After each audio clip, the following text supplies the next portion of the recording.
প্রতি বছর হিজরি বর্ষপঞ্জির জিলহজ মাসের 10 তারিখে মুসলিম বিশ্ব পালন করে ঈদুল আজহা, যা কোরবানির ঈদ নামেও পরিচিত। এই উৎসব শুধু আনন্দের নয়, বরং গভীর এক আত্মত্যাগ, বিশ্বাস আর আনুগত্যের প্রতীক। কিন্তু কেন পালন করা হয় ঈদুল আজহা? এর পেছনে রয়েছে ইসলামের এক ঐতিহাসিক ঘটনা। ঈদুল আজহার মূল তাৎপর্য জড়িয়ে আছে ইসলামের নবী হযরত ইব্রাহিম আলাইহিসসালামের সঙ্গে। কোরআনের বর্ণনা অনুযায়ী মহান আল্লাহর আদেশে তিনি তার প্রিয় পুত্র হযরত ইসমাইল আলাইহিসসালামকে কোরবানি দিতে প্রস্তুত হন। এই ঘটনা ছিল তার পক্ষ থেকে আল্লাহর প্রতি পরম আনুগত্য ও ত্যাগের প্রতীক। সূরা সাফফাতের 102 থেকে 107 নং আয়াতে তিনি বললেন, হে বৎস, আমি স্বপ্নে দেখেছি যে আমি তোমাকে কোরবানি করছি। এখন বলো তোমার কি মত? সে বলল, হে পিতা, আপনাকে যা আদেশ করা হয়েছে আপনি তাই করুন। আল্লাহ চায় তো আপনি আমাকে সবরকারীদের অন্তর্ভুক্ত করুন।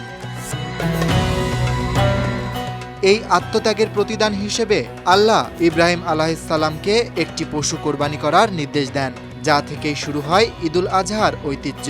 আজও বিশ্বের মুসলিমরা এই ঐতিহাসিক ঘটনার স্মরণে পশু কোরবানি দেন।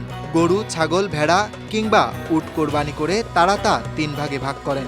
1 ভাগ আত্মীয়দের, 1 ভাগ দরিদ্রদের এবং 1 ভাগ নিজেদের জন্য।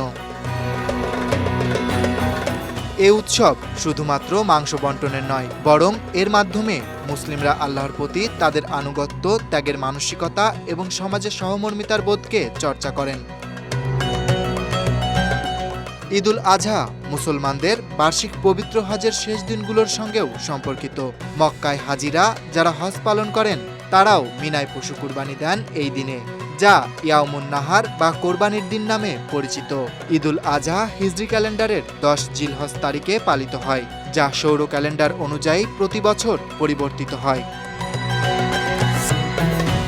ঈদুল আজহা কেবল একটি ধর্মীয় উৎসব নয়, এটি আমাদের আত্মত্যাগ, ধৈর্য, সহানুভূতি ও মানবিকতা শেখার এক গুরুত্বপূর্ণ উপলক্ষ। তাই এই ঈদ হোক বিশ্বাস আর ভালোবাসার বন্ধনে আবদ্ধ হবার দিন। Dhaka express desk report.